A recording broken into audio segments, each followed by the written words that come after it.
देश के करोड़ों लोगों को मानो एक सूत्र में बांध दिया है। सबकी भावना एक, सबकी भक्ति एक, सबकी बातों में राम, सबके हृदय में राम। देश के अनेकों लोगों ने इस दौरान राम भजन गाकर उन्हें श्री राम के चरणों में समर्पित किया। 22 जनवरी की शाम को पूरे देश ने राम ज्योति जलाई, दिवाली मनाई। इस दौरान देश ने सामूहिकता की शक्ति देखी, जो विकसित भारत के हमारे संकल्पों का भी बहुत बड़ा आधार है।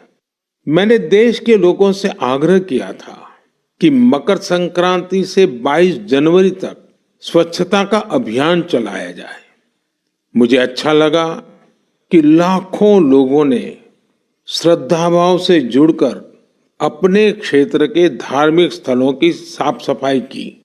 मुझे कितने ही लोगों ने इससे जुड़ी तस्वीरें भेजी हैं, वीडियो भेजे हैं।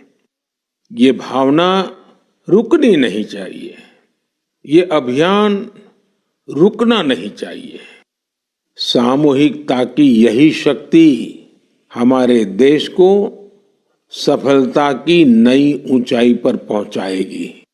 इस बार 26 जनवरी की परेड बहुत ही अद्भुत रही, लेकिन सबसे ज्यादा चर्चा परेड में विमेन पावर को देखकर हुई।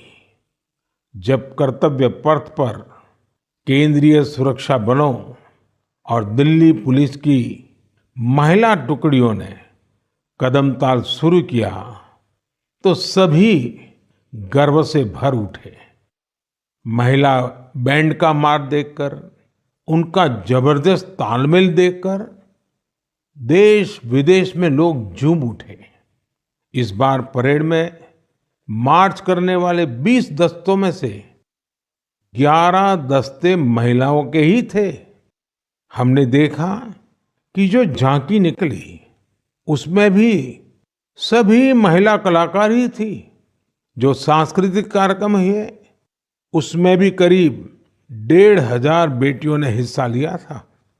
कई महिला कलाकार शंख, नादस्वरम और नागदा जैसे भारतीय संगीत वाद्य यंत्र बजा रही थी। डीआरडीओ ने जो झांकी निकाली उसने भी सभी का ध्यान खींचा। उसमें दिखाया गया कि कैसे नारी शक्ति जल, थल, नभ, साइबर और स्पेस हर क्षेत्र में देश की सुरक्षा कर रही है। 21वीं सदी का भारत ऐसे ही विमेन लेड डेवलपमेंट के मंत्र के साथ आगे बढ़ रहा है। साथियों, आपने कुछ दिन पहले ही अर्जुन अवार्ड समारोह को भी देखा होगा।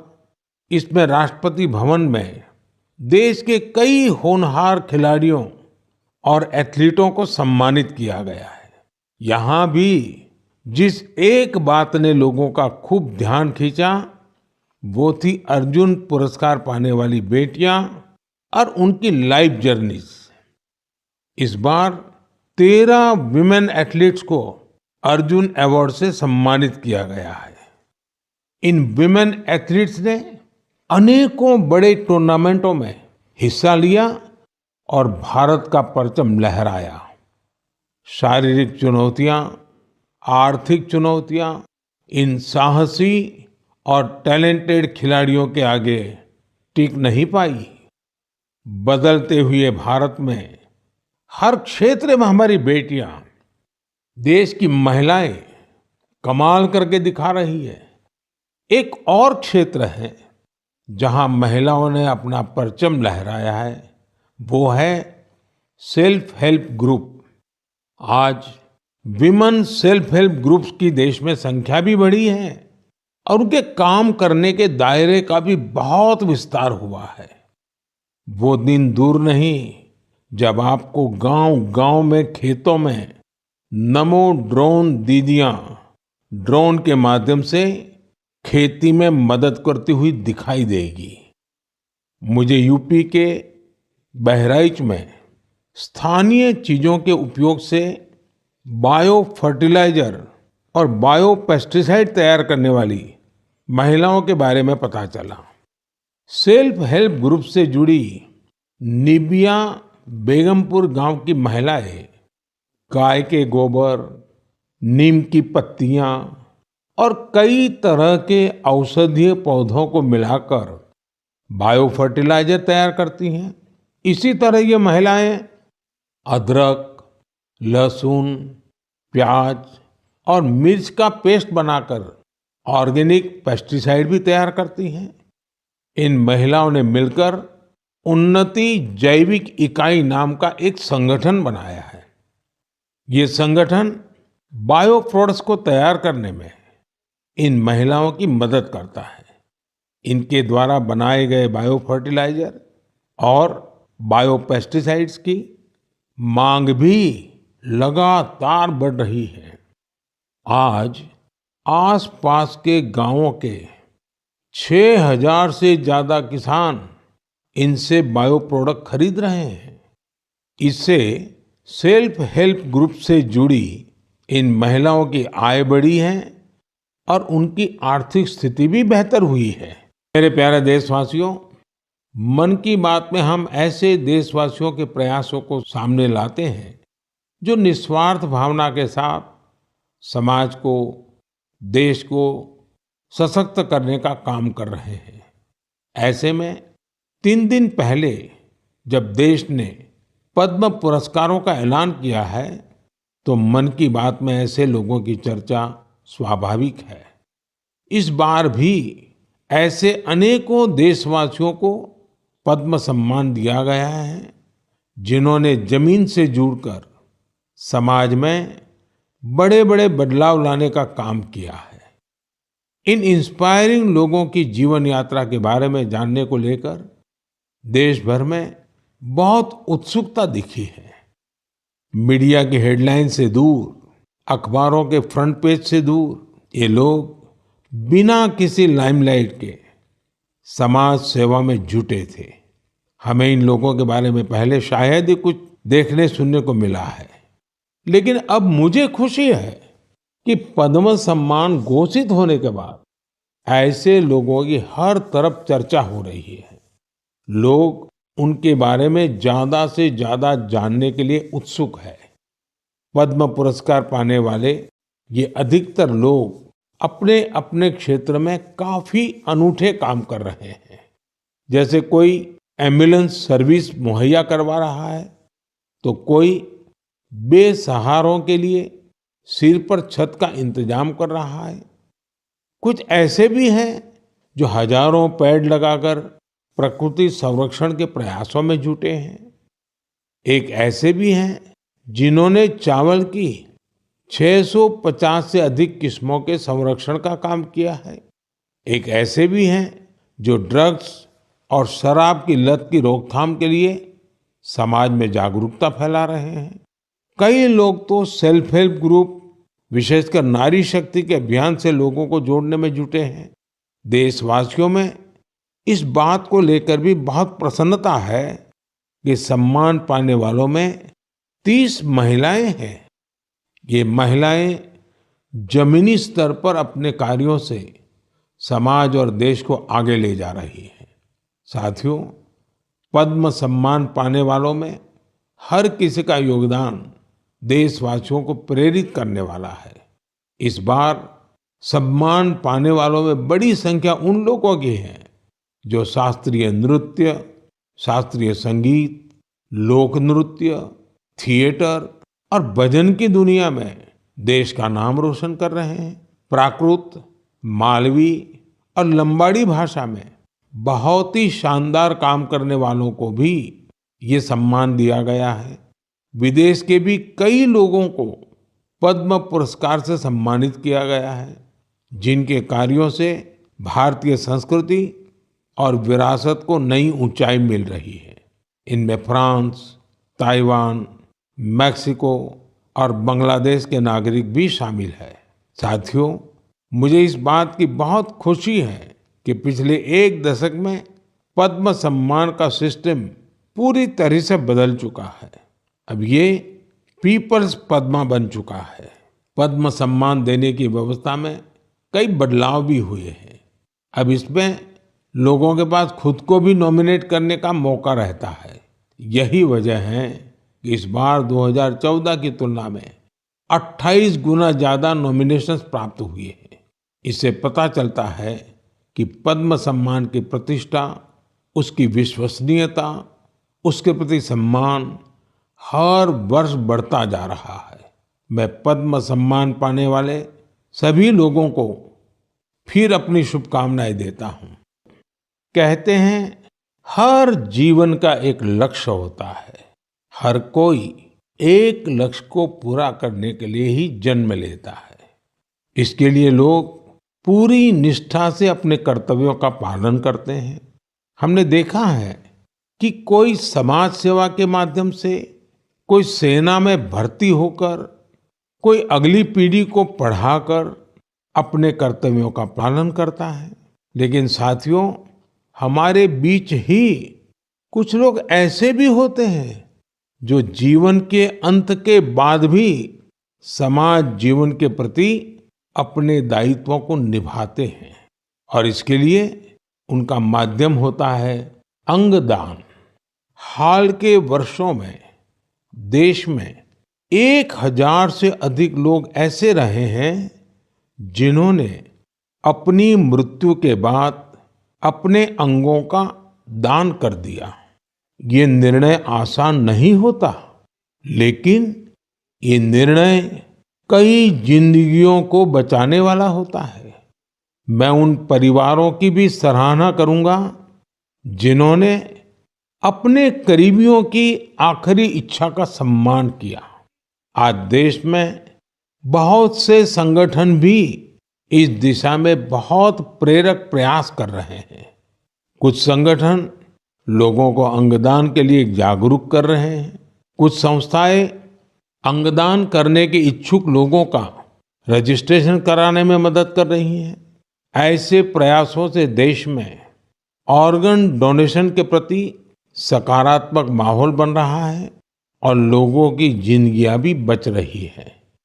अब मैं आपसे भारत की एक ऐसी उपलब्धि साझा कर रहा हूं जिससे मरीजों का जीवन आसान बनेगा, उनकी परेशानी कुछ कम होगी। आप में से कई लोग होंगे जिन्हें इलाज के लिए आयुर्वेद, सिद्ध या यूनानी की चिकित्सा पद्धति से मदद मिलती है, लेकिन इनके मरीजों को तब समस्या होती है जब इसी पद्धति के किसी दूसरे डॉक्टर के पास जाते हैं। इन चिकित्सा पद्धतियों में बीमारी के नाम, इलाज और दवाइयों के लिए एक जैसी भाषा का इस्तेमाल नहीं होता है।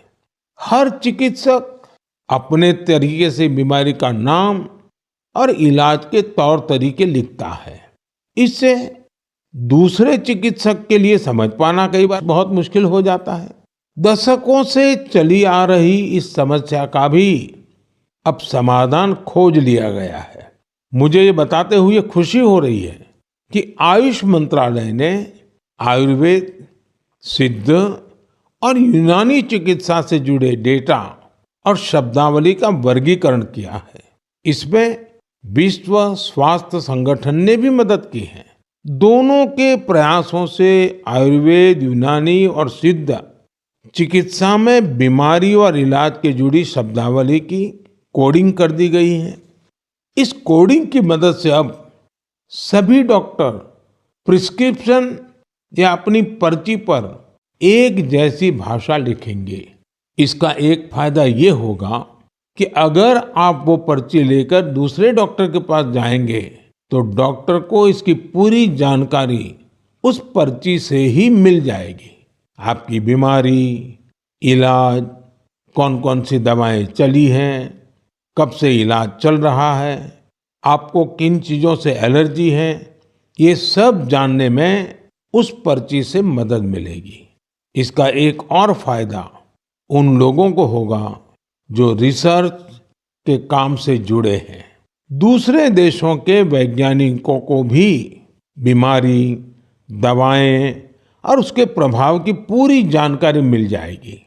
रिसर्च बढ़ने और कई वैज्ञानिकों के साथ साथ जुड़ने से ये चिकित्सा पद्धति और बेहतर परिणाम देंगे और लोगों का इनके प्रति झुकाव बढ़ेगा। मुझे विश्वास है इन आयुष पद्धतियों से जुड़े हमारे चिकित्सक इस कोडिंग को जल्द से जल्द अपनाएंगे। मेरे साथियों, जब आयुष चिकित्सा पद्धति की बात कर रहा हूं तो मेरी आंखों के सामने यानुंग जामोह लोगों की भी तस्वीर आ रही है। श्रुति यानुंग अरुणाचल प्रदेश की रहने वाली हैं और हर्बल औषधीय विशेषज्ञ हैं। इन्होंने आदि जनजाति की पारंपरिक चिकित्सा प्रणाली को पुनर्जीवित करने के लिए काफी काम किया है। इस योगदान के लिए उन्हें इस बार पद्म सम्मान भी दिया गया है। इसी तरह इस बार छत्तीसगढ़ के हेमचंद मांझी, उनको भी पद्म सम्मान मिला है। वैद्यराज हेमचंद मांझी भी आयुष चिकित्सा पद्धति की मदद से लोगों का इलाज करते हैं। छत्तीसगढ़ के नारायणपुर में गरीब मरीजों की सेवा करते हुए उन्हें 5 दशक से ज्यादा का समय हो रहा है। हमारे देश में आयुर्वेद और हर्बल मेडिसिन का जो खजाना छिपा है, उसके संरक्षक में श्रुति यानुंग और हेमचंद जी जैसे लोगों की बहुत बड़ी भूमिका है। इसी 25 जनवरी को हम सभी ने नेशनल वाटर्स डे मनाया है। ये हमारी गौरवशाली लोकतांत्रिक परंपराओं के लिए एक अहम दिन है। आज देश में करीब करीब 96 करोड़ मतदाता है। आप जानते हैं ये आंकड़ा कितना बड़ा है? ये अमेरिका की कुल जनसंख्या से भी करीब 3 गुना है। ये पूरे यूरोप की कुल जनसंख्या से भी करीब 1.5 गुना है। अगर मतदान केंद्रों की बात करें तो देश में आज उनकी संख्या करीब 10.5 लाख है। भारत का हर नागरिक अपने लोकतांत्रिक अधिकार का इस्तेमाल कर पाए, इसके लिए हमारा चुनाव आयोग ऐसे स्थानों पर भी पोलिंग बूथ बनवाता है जहां सिर्फ एक वोटर हो। मैं चुनाव आयोग की सराहना करना चाहूंगा, जिसने देश में लोकतांत्रिक मूल्यों को मजबूत करने के लिए निरंतर प्रयास किए हैं। साथियों, आज देश के लिए उत्साह की बात ये भी है कि दुनिया के अनेक देशों में जहां वोटिंग परसेंट कम हो रहा है, भारत में मतदान का प्रतिशत बढ़ता जा रहा है। 1951-52 में जब देश में पहली बार चुनाव हुए थे तो लगभग 45% वोटर्स ने ही वोट डाले थे। आज ये आंकड़ा काफी बढ़ चुका है। देश में न सिर्फ वोटरों की संख्या में वृद्धि हुई है, बल्कि टर्नआउट भी बढ़ा है। हमारे युवा वोटरों को रजिस्ट्रेशन के लिए ज्यादा मौके मिल सके, इसके लिए सरकार ने कानून में भी परिवर्तन किया है। मुझे ये देखकर भी अच्छा लगता है कि वोटर्स के बीच जागरूकता बढ़ाने के लिए सामुदायिक स्तर पर भी कई प्रयास हो रहे हैं। कहीं लोग घर घर जाकर वोटर्स को मतदान के बारे में बता रहे हैं, कहीं पेंटिंग बनाकर, कहीं नुक्कड़ नाटकों के जरिए युवाओं को आकर्षित किया जा रहा है। ऐसे हर प्रयास हमारे लोकतंत्र के उत्सव में अलग अलग रंग भर रहे हैं। मैं मन की बात के माध्यम से अपने फर्स्ट टाइम वोटर्स को कहूंगा कि वो वोटर लिस्ट में अपना नाम जरूर जुड़वाएं। नेशनल वोटर सर्विस पोर्टल और वोटर हेल्पलाइन ऐप के जरिए वो इसे आसानी से ऑनलाइन पूरा कर सकते हैं। आप ये हमेशा याद रखें कि आपका एक वोट देश का भाग्य बदल सकता है, देश का भाग्य बना सकता है। आज खेलों की दुनिया में भी भारत नित नई ऊंचाइयों को छू रहा है। स्पोर्ट्स की दुनिया में आगे बढ़ने के लिए जरूरी है कि खिलाड़ियों को ज्यादा से ज्यादा खेलने का मौका मिले और देश में भली भांति के स्पोर्ट्स टूर्नामेंट भी आयोजित हो। इसी सोच के साथ आज भारत में नए नए स्पोर्ट्स टूर्नामेंट्स आयोजित किए जा रहे हैं। कुछ दिन पहले ही चेन्नई में खेलो इंडिया यूथ गेम्स का उद्घाटन किया। इसमें देश के 5,000 से ज्यादा एथलीट्स हिस्सा ले रहे हैं। मुझे खुशी है कि आज भारत में लगातार ऐसे नए प्लेटफॉर्म तैयार हो रहे हैं जिनमें खिलाड़ियों को अपना सामर्थ्य दिखाने का मौका मिल रहा है। ऐसा ही एक प्लेटफॉर्म बना है बीच गेम्स का, जो दीव के अंदर उसका आयोजन हुआ था। आप जानते ही हो, दीव केंद्र शासित प्रदेश है, सोमनाथ के बिल्कुल पास है। इस साल की शुरुआत में ही दीव में इन बीच गेम्स का आयोजन किया गया। ये भारत का पहला मल्टी स्पोर्ट्स बीच गेम्स था। इनमें tug of war, sea swimming, pencak silat, mallakhamb, beach volleyball, beach kabaddi, beach soccer और बीच बॉक्सिंग जैसे कंपटीशन हुए। इनमें हर प्रतियोगी को अपनी प्रतिभा दिखाने का भरपूर मौका मिला और आपको जानकर हैरानी होगी कि इस टूर्नामेंट में ऐसे राज्यों से भी बहुत से खिलाड़ी आए जिनका दूर दूर तक समंदर से कोई नाता नहीं है। इस टूर्नामेंट में सबसे ज्यादा मेडल भी मध्य प्रदेश ने जीते, जहां कोई सी बीच नहीं है। खेलों के प्रति यही टेम्परामेंट किसी भी देश को स्पोर्ट्स की दुनिया का सरताज बनाता है। कल 29 तारीख को सुबह 11 बजे हम परीक्षा पे चर्चा भी करेंगे। परीक्षा पे चर्चा का ये 7वां संस्करण होगा। ये एक ऐसा कार्यक्रम है जिसका मैं हमेशा इंतजार करता हूँ। इससे मुझे स्टूडेंट्स के साथ बातचीत करने का मौका मिलता है और मैं उनके परीक्षा संबंधी तनाव को कम करने का भी प्रयास करता हूँ। पिछले 7 वर्षों में परीक्षा पे चर्चा शिक्षा और परीक्षा से संबंधित कई मुद्दों पर बातचीत करने का एक बहुत अच्छा माध्यम बनकर उभरा है। मुझे खुशी है कि इस बार 2.25 करोड़ से अधिक विद्यार्थियों ने इसके लिए रजिस्ट्रेशन कराया है और अपने इनपुट भी दिए हैं। मैं आपको बता दूं कि जब हमने पहली बार 2018 में ये कार्यक्रम शुरू किया था तो यह संख्या केवल 22,000 थी।